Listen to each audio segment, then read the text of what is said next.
నేడు NASA ISRO synthetic aperture radar satellite నింగిలోకి వెళ్లనుంది. శ్రీహరికోట నుంచి సాయంత్రం 5:40 జిఎస్ఎల్వి F-16 రాకెట్ నిప్పులు చిమ్ముతూ నింగిలోకి దూసుకెళ్లనుంది. నిన్న మధ్యాహ్నం ఇస్రో శాస్త్రవేత్తలు కౌంట్డౌన్ స్టార్ట్ చేశారు. వాతావరణ సమాచారం కోసం నాసా ఇస్రో సంయుక్తంగా ఈ ప్రయోగం చేపడుతోంది.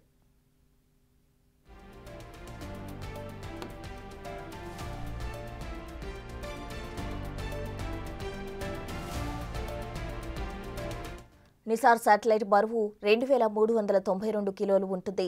12 రోజులకోసారి భూమిని చుట్టేస్తూ 3D చిత్రాలు అందిస్తుంది. ఇది ప్రపంచంలోనే మొట్టమొదటి డ్యూయల్ ఫ్రీక్వెన్సీ రాడార్తో భూమిని పరిశీలించే ఉపగ్రహం. దీనిలోని dual radar system NASA L band, ISRO S band కలిసి పనిచేసి సమాచారం అందిస్తాయి. ఈ రెండు నాసా 12 మీటర్ల అన్ఫ్లయరబుల్ మెష్ రిఫ్లెక్టర్ యాంటీనాను వినియోగిస్తాయి. నిసార్ మొదటిసారి స్వీప్సార్ టెక్నాలజీని ఉపయోగించి 242 కిలోమీటర్ల విస్తీర్ణంతో అధిక స్పేషియల్ రెజల్యూషన్లో భూమిని పరిశీలించనుంది.